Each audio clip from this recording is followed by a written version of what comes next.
What's going on, 49er faithful, 49er fan, 49er gang? It's your boy 49er Dion here back with another video. So definitely hit that like button, hit that subscribe button, turn on the post notifications so I can keep you up to date on any and everything San Francisco 49ers. With that being said, man, let's get right on into it. So basically, man, this video is strictly more so based on our draft picks. Now, I've been seeing a ton of different mock drafts, and it's kind of killing me, man, because I'm seeing it, but I don't.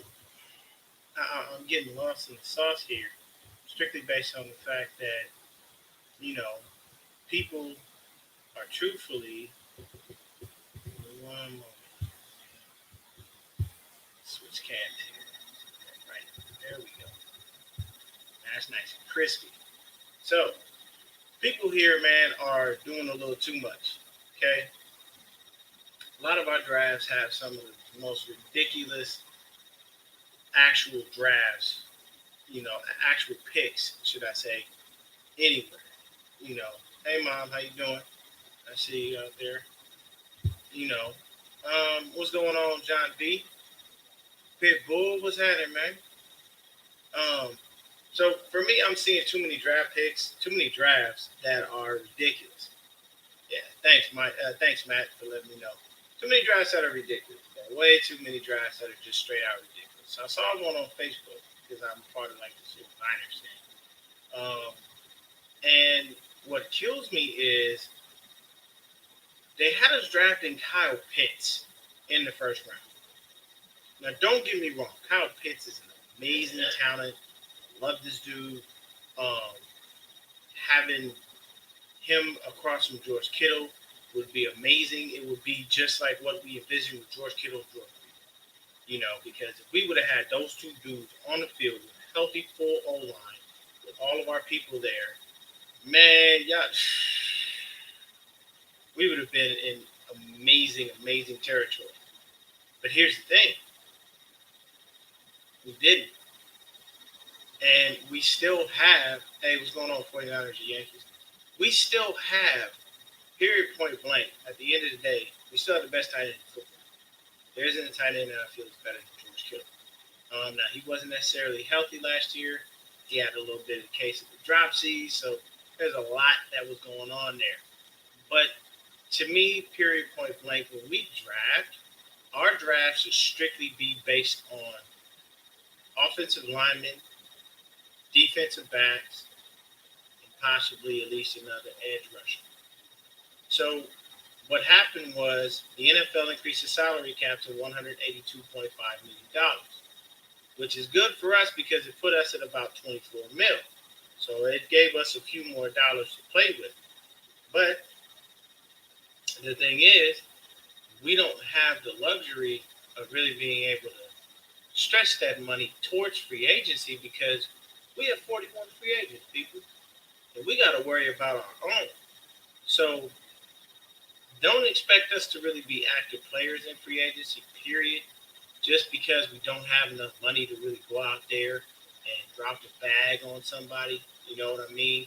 Especially the bag they're either going to feel they deserve or they feel that they want to get. Anybody, and I've said it before in previous videos, anybody that wants to come in and play for the 49ers is unfortunately going to have to take a pay cut.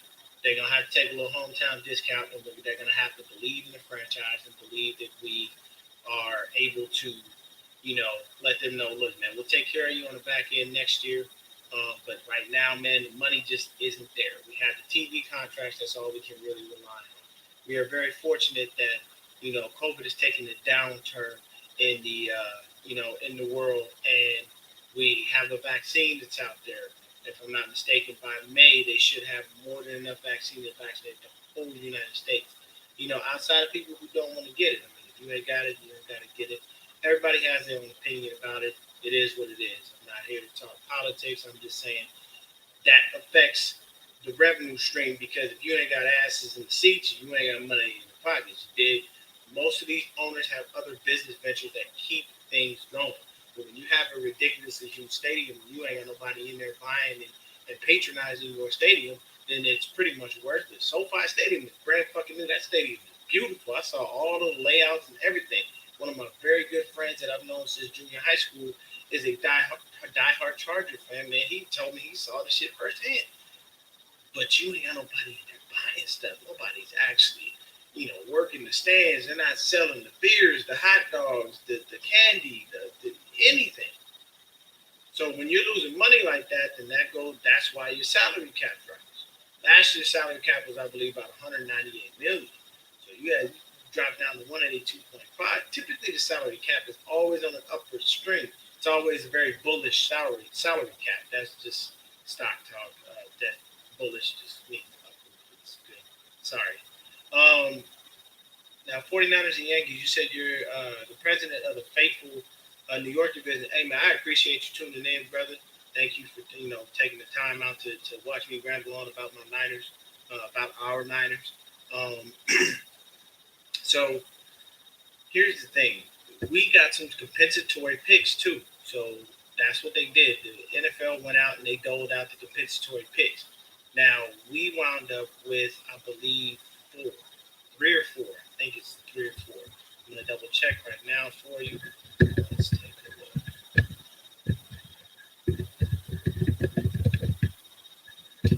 No, not Google be listening, man. Y'all be real careful. Google be listening all the time. Let me take a look really quick because I know we got a couple in the third round. If I'm not mistaken. All right. So these are our picks. Strictly, we have 10 total draft picks from what I am seeing, and this is based off of Nick Wagner. So we have the first round pick, number 12 overall, second round pick, number 43. We have one third round pick. We have one third round pick. We have another fourth round pick. We have 3 fifth rounds, 1 6, and 2 7. So here's the thing. We have all of those picks. That's fantastic. You know what I mean? That tells me we've got, let's see.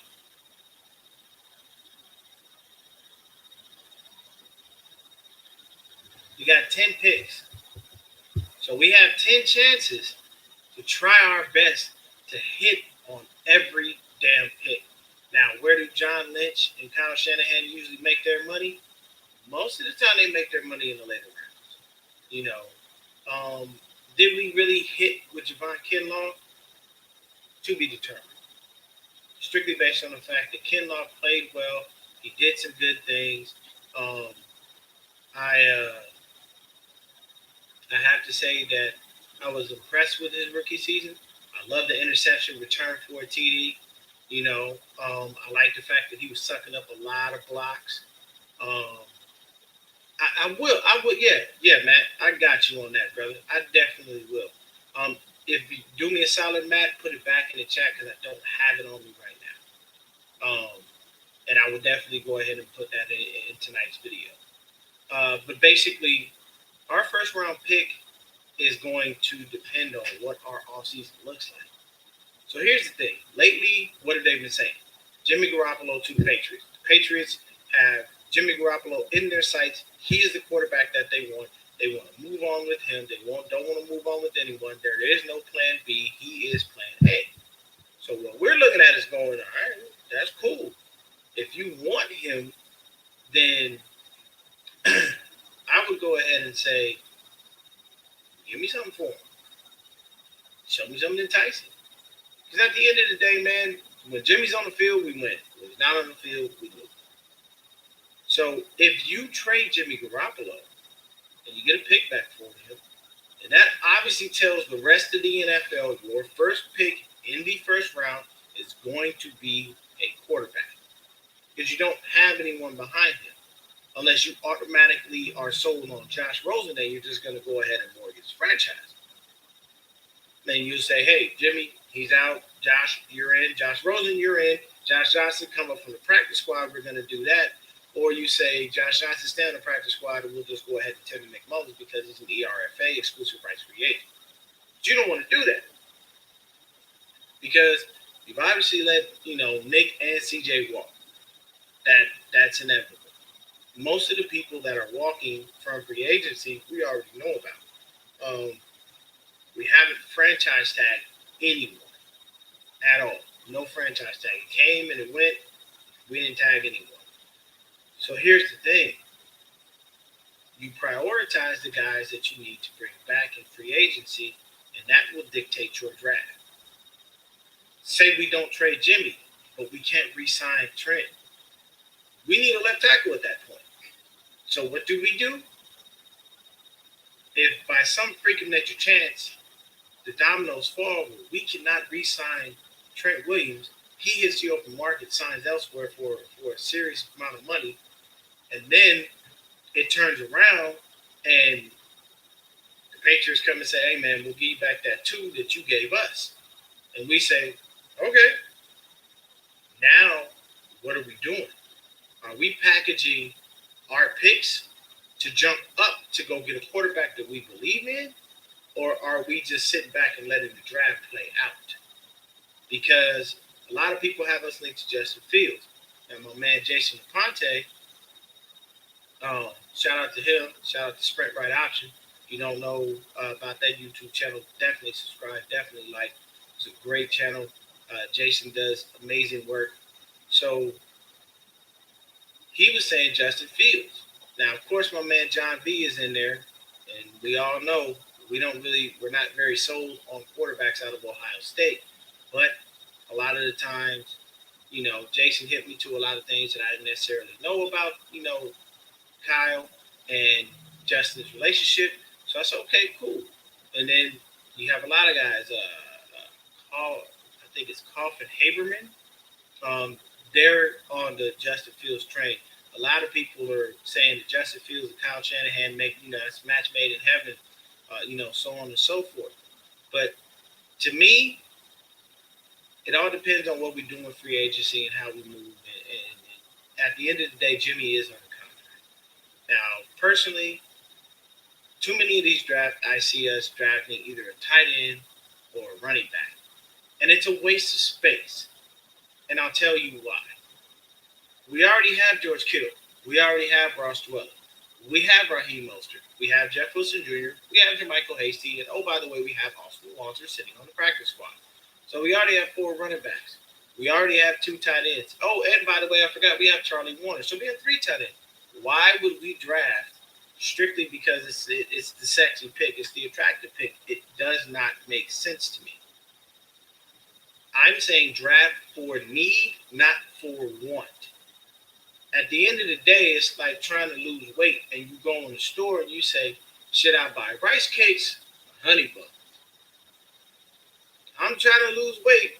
But damn, them honey buns is good. I'm going ahead and get the honey buns. Forget it, man. I know it's a lot of sugar. I know it's very fattening, ridiculously high in carbs, everything. And then you wonder why you don't lose no weight. Because you're still eating the wrong stuff. You wonder why you're not winning no games because you're drafted for want, not need.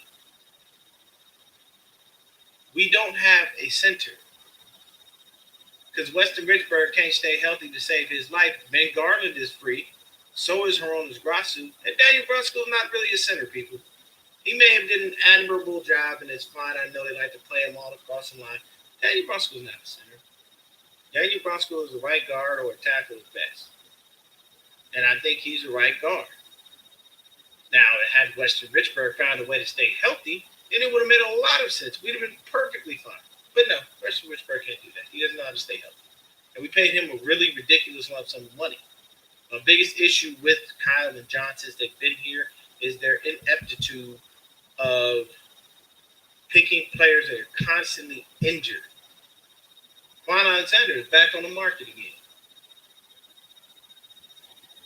He was injured when we got him. He was on the sideline, rah this, rah. Everybody loved Quan.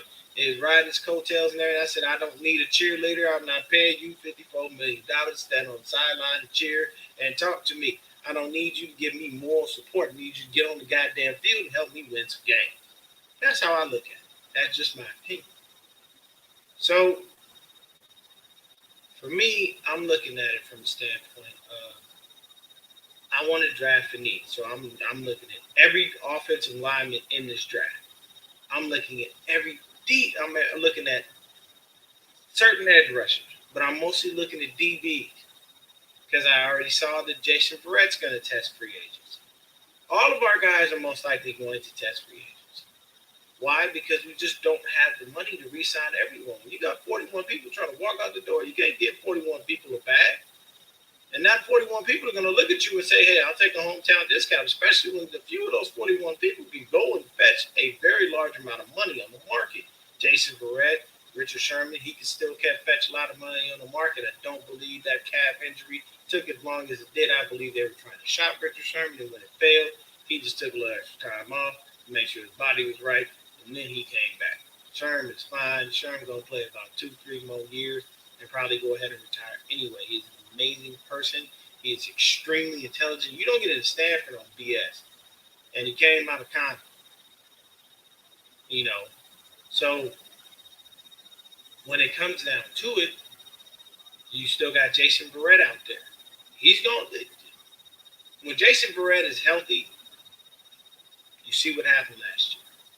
But he's never healthy. So will teams take a flyer on him? Yeah. Is he going to have an injury clause in his contract? Of course. What he needs to do is get smart like D Ford and make sure if I get injured, you still got to pay me. Because we got to pay that loser, and he's still on our squad, sucking up cap space in the roster spot for no reason, and he does nothing for the team. So, with that being said, it's still very early, but we got all those picks.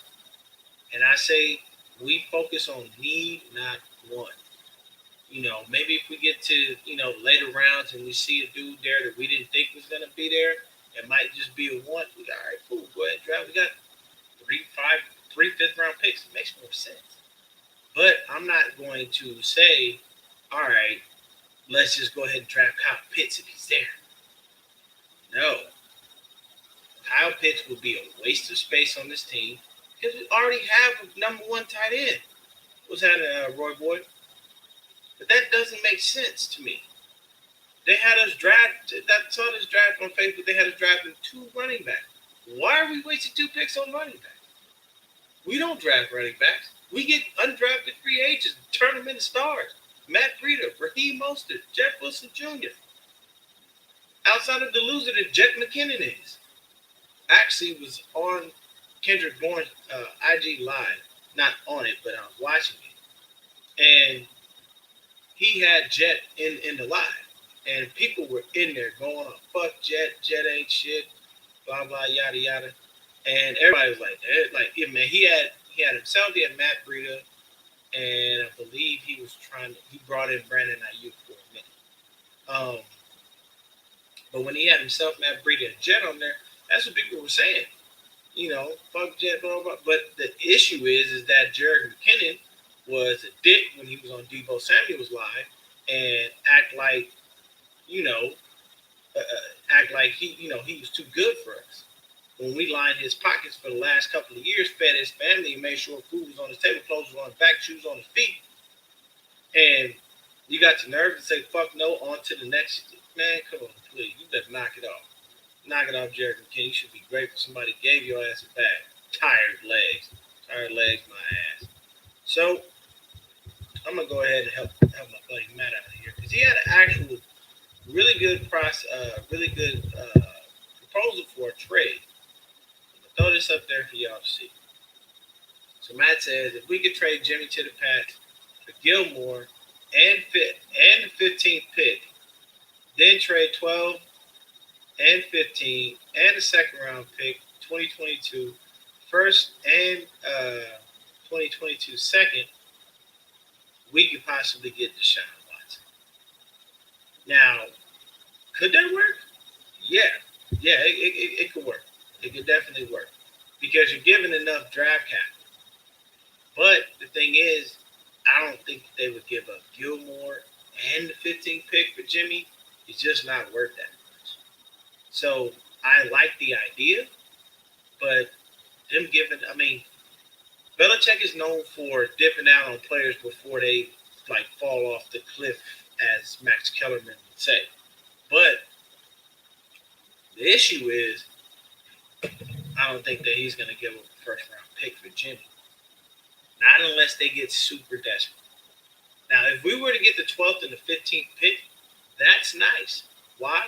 Because what we can do is we can package those picks, and if we decide that, and if we see that Jimmy is gone and we know we traded him, do you know what that is?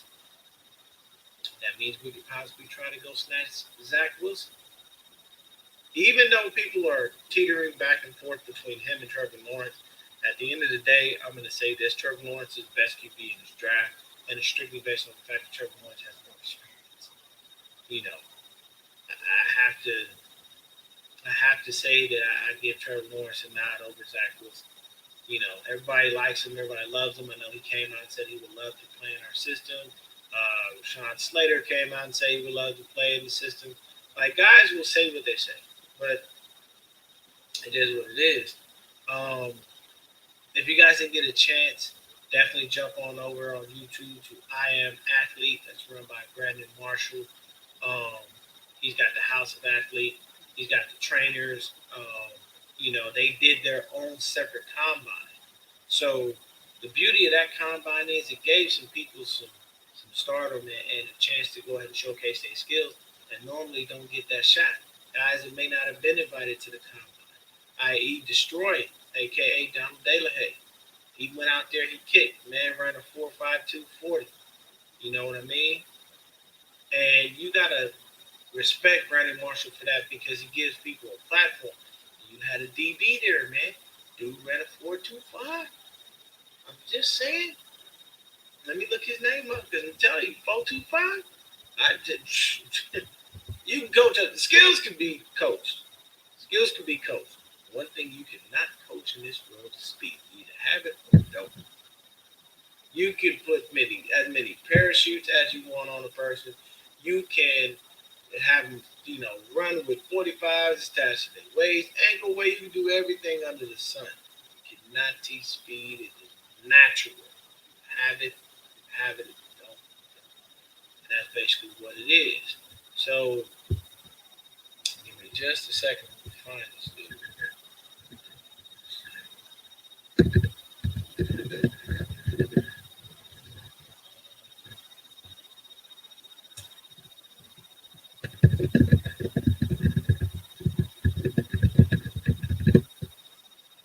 Give me just a hot second that I know.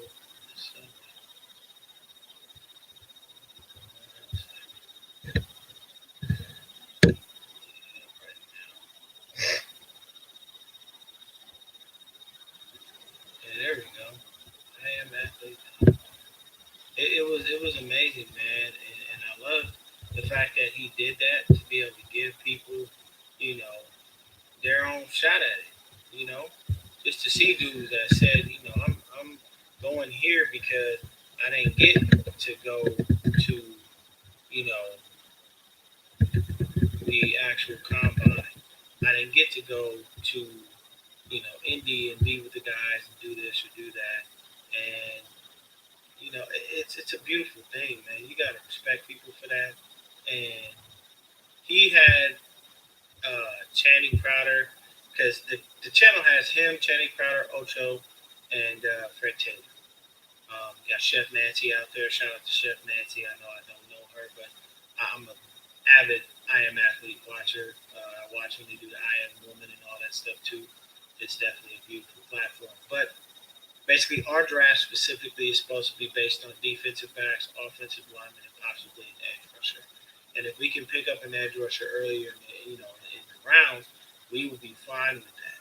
But we need to really focus on fixing that line. Right now, our line currently consists of Justin School, Weston Richburg, who we probably won't see and pray to God we cut because of the waste of space.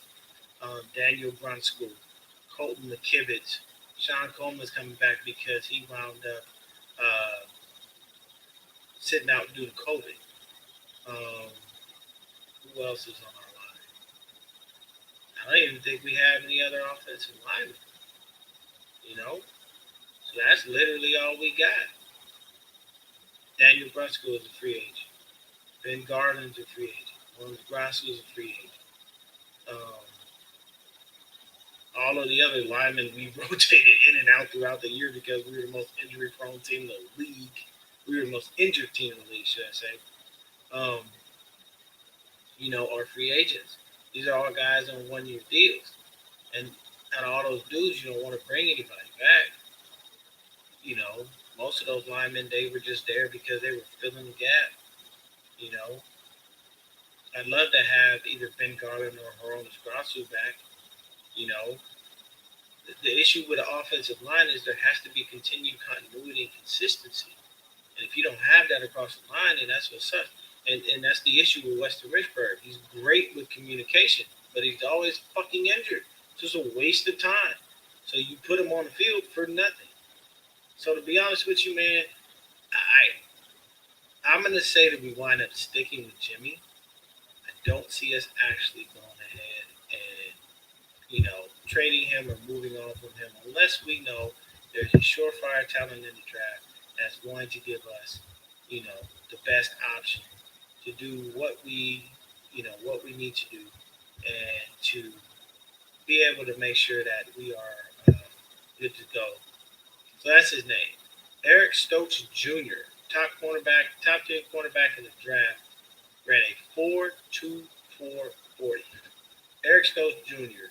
He is a DB from Georgia, 4.24, and he wants to play. I love it. I love it. So I say we stick with Jimmy, strictly based on that. And if it's me, and I know Jimmy's my guy, and I know there's a possibility somebody can snatch some of the top offensive linemen, I move up. I got a couple fifth round picks I can package. I move up, man. I need to go get me a secure left tackle to make sure that the blind side is protected. Even if I trade Jimmy, if I trade him, I say, okay, let me see if the quarterback I want will fall to me in the first round. You got to gamble a little bit. So everybody's saying Justin Fields. Okay, fine. If Justin Fields is there, that's fine. I don't like Mac Jones. I don't like Mac Jones at all. I know Tua came out, called him a more mobile Tom Brady or something. I ain't seen nothing from Mac Jones that says spectacular, that says franchise quarterback. It's just my opinion. I watched the film. I'm not sold on it. You're interested, Matt's interested in Richard Count. I don't know who that is. But I'll tell you right now, if your count ain't running as fast as 4.24, I ain't interested. I need my DBs to be able to keep up with these speedy receivers in the league. That's 9 times out of 10 why you don't see a lot of DBs playing man and you see them off and they don't press like they used to. Back in the day, you used to get pressed at the line. They'd be up in your grill, disrupting your route. But now, one, you get your flags thrown, or two, you just don't have the speed to be able to keep up with them dudes. If they get over the top, you can forget it. Unless that safety help is there, you're screwed. So it's that's true. 30-second in punts, yes, you're true. It does not work. I don't believe we should sign Cam Newton, and here's why. Kyle's gonna have to change the system to fit Cam's style of play. I honestly believe Cam Newton winds up in Washington with Ron Rivera. It only makes sense that they come back together. Alex Smith is a free agent. He's gone. I don't think they're really moving on with Dwayne Haskins. That's the issue. Oh, I'm sorry. Dwayne Haskins was cut. He's now in Pittsburgh. So I believe he may possibly be the future there because they obviously don't believe in Doug Hodges or Mason Rudolph with his idiotic self. So to me, I don't think we should sign Cam because it wouldn't make sense. You know, we trade Jimmy to the Patriots, then we go pick up Cam. Where was Cam last year? On the Patriots. And it took him because of the whole COVID thing, he wound up being behind the 8 ball and having to take the time to figure out the system late and slow. And then I don't think that Cam would fit in the system because it's extremely complicated. Intricacies of the system would just be flat out ridiculous for him to learn. And it's not to say that Cam isn't intelligent enough. It's just we're basically starting over. And we don't have the right kind of line to be able to protect him. He already took all his beatings that he could take and his body could take while he was over there in Carolina. He played very recklessly, man. I mean, it's a fucking linebacker playing quarterback. Yes, he's big, but I mean, all those hits still wear and tear on the body. And as you get older, your body does not get better; it does deteriorate. So for me, I'm saying go after the top offensive lineman, go after the top DB, find that solid edge rusher that you believe in. But do not draft an edge rusher in the first round. Do not. I don't want an edge rusher in the first round again. I'm tired of that. That has been John Lynch's staple, and it's really annoying. We have more pressing. We literally don't have defensive backs on our team. Not one. Keller Witherspoon, Jason Verrett, Emmanuel Mosley, Jamar Taylor, uh, Richard Sherman. They're all free agents, people. They're all free agents. So I don't. We have way more pressing needs. That's why I just mentioned this kid out of Georgia, man. A 4.2, 4.40. You serious? And the craziest thing is he ran another 40 at that combine. And because he didn't hold his hand for 3 seconds, they didn't count it. And I think it was faster than the 4.24. The man possibly could have beat John Ross's record. And the one thing I liked about the I Am Athlete combine was the fact that they kept it real. They interviewed the players, they talked to them, and they asked them real questions, and they got answers. See, here's the thing: when you go on TV, you on ESPN, you hear you there, they'll ask you, "Hey, what's your dream scenario? Where would you like to go?" What are nine? What are most guys gonna say? 10 times out of 10, I mean, I just would be grateful if anybody who drafts me, anybody who takes time out to invest in me, all of the right things to say. You couldn't have did that with me. Because I'd have told you straight up, I'm a lifelong 49er fan. I would love to be with San Francisco. I'd say it. It's not to say that because I said that, I wouldn't be happy if I got drafted by any other team. But I'd be 100% honest. I'm a lifelong 49er. Who grows up watching the squad and don't want to play for them? You a lifelong Bears fan, you don't really want to play for the Bears. Don't lie to yourself. Be 100% honest. You want to play for the Bears. That's what it is. So, different things, different strokes for different folks. I like Rashawn Slater. That man at left tackle, we can't get Trent. If we do get Trent back, that shifts the dynamic. But our draft strictly should be defensive backs, offensive linemen, finding another edge rusher. Now, the crazy thing is, we gotta hope that Nick Bosa doesn't get injured again. I'd love to go ahead and throw a bag and carry higher. I don't know if we're going to be able to. Last couple of years, this man's been sneaky good. I'm sticking to my guns. Bring Alden Smith home. I will say that until it happens. I'm going to continue to speak that into existence. You can't tell me as a Niner fan, if you look at Alden Smith on one end and Nick Bosa on the other, Eric Armstead ain't back for 10 seconds. And Javon Kinlaw doesn't explode and blossom into a full-on beast. You can't tell me that. Because it's too much pressure off the edge. The left and right tackle are just going to get frustrated. Because what if you decide to move and switch him? Nick go on the left. Alden go on the right. Alden has grown up. He's matured. He still has it. We let him go because of the trouble he got into. But when that man was first playing, he had more sacks than anybody in their NFL career in their first 3 years. Hey, what's going on, Denise? And at the same time, you got to think about it, man. The man's telling the next Lawrence freaking Taylor. That's amazing. That's flat out amazing, man. So, you want to see that, and you want those guys to be able to, blossom and continue to go. But I would love to have him back home in the Bay Area. Would love that.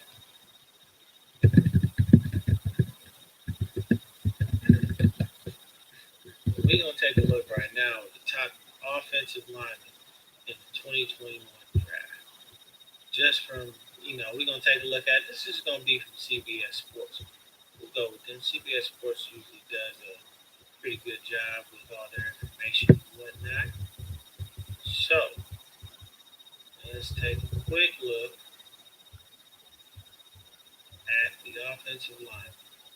So number one offensive lineman obviously is Rashawn Slater out of Northwestern. Next guy, we got this guy Christian Darrisaw out of Virginia Tech. There's just so sorry about that. Got the mic and everything on this. So next guy up, we've got Putty Pay, and I mean we out there, you know. So you look at those guys, and they may or may not go on the top. You know, CBS Sports is pretty good about this stuff, and I would say probably we should be all right with the information that we get from them. You know what I'm saying? But if you look at it, automatically you've got Rashawn Slater, Christian Darrisaw. There's a kid named Elijah Vera Tucker, and then keep going. We got Tevin Jenkins, and we got Jalen Mayfield. So basically, you got a couple of dudes that are there. So if we can get one of those guys, preferably, love to have Rashawn Slater because I saw his tape and I saw everything on that man. That's a whole lot of man. And I believe he came out and said he's going to play, for Kyle and for the 49ers, which is awesome, And let's see here, we're going to give you the top DBs in the 2021 draft as well. And that's going to be, another spot that we got to take a look at. But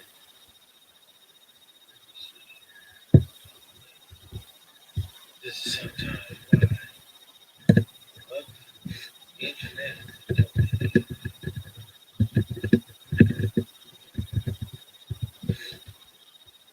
We don't look at the top DBs in the draft. Of course, we all know who these guys are, and we all know a lot of the big names. We know the Patrick Surtain's the second. We know the Caleb Farley's in the world. But there's still other guys. The guy I just told you about from Georgia, he's flat out ridiculous, running a 4.2, 4.40. I have no idea why I have to put in defensive back. But then I have to. I type in DBs, it gives me QB. Which makes absolutely no sense.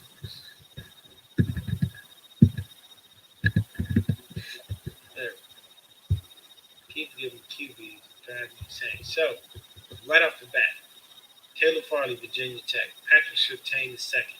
J.C. Horn. Asante Samuel Jr. Greg Newsom. Tay Gowan. Tyson Campbell. Aaron Roberts. So you got to think about it. Look at the first four guys. Caleb Farley. Patrick Surtain II. If you don't know who Patrick Surtain was, go do your homework. That man was amazing. He was great as as defense back in the league, man. So that's bred in him. So it's always beautiful when you have guys that play and then you have dudes that have their kids come up because like Patrick Surtain was a great defensive back. Now his son's out there, putting himself in question to be drafted very high because of his skills. Caleb Farley was good, but I don't know about his bloodline. You go to J.C. Horn, I believe he's got some NFL bloodlines in him. But then you look at the next guy, Asante Samuel Jr. Y'all don't know who Asante Samuel was. That was a cold mother, you know what. Okay? Asante was great when he played with the Patriots. He was great when he went out and played with the Eagles, too. Asante Samuel was a beast. And the thing with Asante was, I liked him a lot because he picked the ball. I like ball hawks. I don't like cover corners. I hated Darrelle Reeves. I hated him with a passion because Darrelle Reeves didn't want to pick the ball off. Darrelle Reeves just stopped you in space. Not to say he wasn't a good DB. I don't consider him great because at the end of the day, man, picks determine how I feel about you as a DB. You know, and then there's other things that come into play. I love Dion. Dion to me is the greatest DB of all time. You know, but Paul Krause's record for interceptions, as far as a career, is still standing. It's ridiculous. And yes, Dion was both, Matt. Yeah, he was a shutdown corner, and he'd pick the ball up, and he'd do punt return, and he'd do kick return, and he'd go play receiver, and he can go ahead and play both sports in one night and have great games in baseball and football. I mean, that's just besides the point. But I mean, look at those dudes that you got there. Just those top four dudes right there. You can't lose on any of these cats. And that's what I'm saying. That's where our draft should be focused. We should be looking at those guys and then looking at the guys that precede them and continually making sure that our picks are to fulfill everything that we can as far as the offensive line goes. So, do we really need receivers? Not necessarily. We have Jawan Jennings, who should be fully healthy. We can bring him up and have him come in. Hopefully, we re-sign Kendrick Bourne. If we don't, he's going to hit the free agent. And Dion was a better athlete, pure better athlete. Bo didn't even play that. And I know Bo played both sports, but Bo, if I'm not mistaken, Bo was drafted by the Tampa Bay Buccaneers, and he did not want to play for them. So instead of him playing for the Bucks, he went and played baseball. I believe he played for the Kansas City Royals. And then when he came into the draft the next year, he got drafted by the Raiders. So it was a crazy situation. It was almost sort of similar to the Eli and Philip Rivers situation. The only difference is they actually got drafted and they actually got just swapped for one another. Because Eli said he didn't want to play in San Diego, and Philip wasn't. Philip was happy with just being drafted. But basically, what happened was San Diego called New York. New York called they talked, and basically they said, "Hey, look, we'll just swap quarterbacks." The rest is history. Eli has 2 rings, and Philip Rivers never made it yeah, Paul Krause. Yeah, Paul Krause was he was a ball hog. I believe he still holds the record for interceptions in a year with 11. His overall total interception, I think, was like 78 or 88, something to that effect. I can't remember off the top of my dome. But that's what I'm saying. Those are some of the top defensive backs, you know, in the draft. We can even use PFF for example. So they'll go ahead and they'll give us their defensive back rating. So of course, you start off first with Caleb Farley, and then what happens next? You keep sliding down. You go ahead and you go on to Patrick Surtain II. Then you go, of course, J.C. Horn from Carolina, Sante Samuel Jr. from Florida State, Greg Newsom, Northwestern, Tate Gowan, UCF, Tyson Campbell, Georgia, um, Aaron Robinson, UCF, Eric Stokes from Georgia. And with Eric Stokes, let me tell you guys something. There's one thing that I did point out earlier that I'm going to hit again. Eric Stokes ran a 4.244 as an official time. It's the system that they use at the I Am Athlete Combine is the exact same system that they use at the actual combine in Indianapolis. And they had the real people that do the stuff there. So a 4.2440 gets you that you just made money from running that fast. If you're an offensive lineman, defensive lineman, you run sub 540, you made a lot of money. And the sad part is the 40 is one of the most scrutinized things for me is because you running a 40, you're just running. You don't have no pads in the I feel like if you run a 40, you should be standing straight up and you should just take the fuck off, but you should be fully padded up so we can tell how fast you really run. But, young kid out of Georgia, Eric Stokes, they said that man reached 23 miles an hour. That's as fast as Raheem Mostert was last year. Fully padded. And he did this without pads. So you can imagine he's going to top out 21, 22. it is what it is. Oh yeah, he would. Yeah, definitely. Let's see. Speaking of, did you hear they might get rid of? I mean, if they do, it doesn't really matter. It's nice to see somebody with blazing speed, but at the end of the day, like I said, you're not fully padded. You are just running, and it's just you. You know, your true speed, if you're going to play a sport, needs to be tested when you're doing what you're doing in that sport. If you're playing soccer and like they say, hey, we want you to run a 40-yard dash, it makes sense. You know why? You don't have much on the soccer anyway. Outside of shin guards and the soccer cleats. But if you run that 40, you're not going to lose much time from that to the actual soccer field. However, in football, those pads weigh. Whatever else you put on is going to weigh. You put on like an extra little thing to make sure you maintain your ribs and you saw all that other stuff. You got to put on a little thing that George Kittle wears to protect his label. All of these things come into play. But those are the type of guys that we should be drafting, guys. We should be drafting offensive linemen. We should be drafting defensive backs to be able to fill up the spots in the holes that we have. We don't need to go for the sexy pick and waste it. You know, this free agency, you know, free agency and all that right now is going to determine a lot of the moves that we make. And when we do free agency, I'm gonna definitely hit y'all back with more videos because I want to see what the moves are. I'm just going to be talking about the moves in general. It may not strictly be Niners. It'll just be anybody in general. And it may be just because there's some of these guys are guys that I would like. There's a guy out there by the name of Bud Dupree. Could you imagine Fred Warner, Ray Greenlaw, Bud fucking Dupree? Are you serious? Alden on one side, Nick Bosa on the other, Eric and Javon in the middle. You mean tell me that front seven is going to strike fear in the hearts of every offensive lineman and every quarterback, and every running back that had to block? I wouldn't want to see not one of them coming. Not one. I don't want nope. I don't want smoke. I want no problem. Of course, these are all dream scenarios, but that's basically what it is. Uh, you know, see, what we're gonna do is we're gonna draft Trevor. Trevor's gonna be our first pick in Jacksonville, and he's gonna lead us into the future. After we draft Trevor, I'm gonna screw up the rest of the picks. Just gonna tell you right now, screw all of them up. Every single pick. That would be exactly what I'm gonna do. So we're gonna draft Trevor Lawrence, and I'm gonna make myself look really good with the franchise. Mr. Khan's gonna love me for that.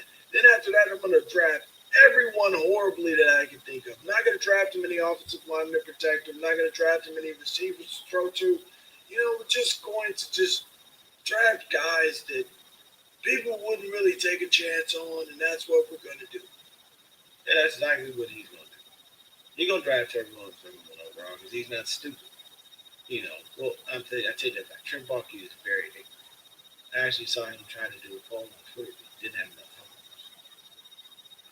Tells you, when you are the GM of a franchise as storied as the 49ers, you should have enough followers to do a poll or even go live. Anything. But that's the end of the show, guys. I appreciate y'all tuning in and hanging out with me. Appreciate you, Matt, John, Roy, Boy, everybody who tuned in, anybody watching Periscope / Twitter, Facebook, um, everybody that usually watches me on YouTube. If you're new to it, go over to YouTube. You know what I'm saying? Subscribe to the channel, Niner Gang Podcast. That's 9 Gang Podcast. It's been scrolling on the bottom right there. That's how you find me. I'm always bringing 49 content. I took a little hiatus from the videos for a while because there really wasn't anything happening. All of the stuff just being recorded wasn't really much to really talk about. But then when I saw that we got some more compensatory picks, that's why I decided to come on and do a little quick video. And then to talk about some of these outrageous, outlandish drafts that mock drafts that people have for us. It just makes no sense. It's like a mock draft is always going to be what you want it to be. It's always going to be that way. But that still does not stop you from looking like an idiot, to say the least. So, we don't need a running back. We don't need a tight end. Don't draft a wide receiver. You know, those are things that we already have locked down. So why would you waste a pick on something that we already have? Why don't you get these guys and like, as UDFA? If you want to find a little running back, go ahead because you're good with that. That's what they do. They get undrafted free agent running backs, turn them into stars. All of the guys that we've had have been that way. So that's basically what it is. But thank y'all for tuning in. I appreciate y'all listening to me ramble on for almost an hour of your time. Uh, about the Niners, about what we need. But those are the guys, man. We need guys. We need those DBs. We need one of those DBs. We need one of those offensive linemen. In the coming days and the pending free agency move will determine where we are going. And then what I can do is with that, once free agency is pretty much over and everything is done, that's when I can come back with a draft video and I'll give y'all an actual mock draft because I'll know based off of the moves we made in free agency, who we signed, who we didn't re-sign. Basically, that would give me at least a better barometer to tell y'all where we're gonna go in the draft. There isn't an option to be able to do that right now because we don't know what free agency holds. Free agency is extremely unpredictable. But I appreciate everybody for tuning in. Matt, Roy Boy, Denise, John V, my dog, nothing but love to you, brother. Say hi to the wife and the fam for me, man. I hope y'all staying, safe out there. And remember, guys, I called this last year. I called this last year. I called it earlier this year. Football will be played with fans in the stadiums. By the time football gets here, everybody gonna be right. By the time off-season programs kick off, by the time we have training camp, all that stuff, we will be allowed to do all of that. And California is opening back up. I talked to the donor the other day, and she did tell me that California is opening up in limited capacity, little by little, bit by bit. So if they're doing that now in March, and that means by, April to May, we should be sound. Everything should be good. Hopefully by at least the end of the summer, COVID will be an afterthought. We can get rid of these damn masks and get back to life as normal. Y'all have yourselves a wonderful evening. Stay faithful, stay blessed. Thank you for tuning in.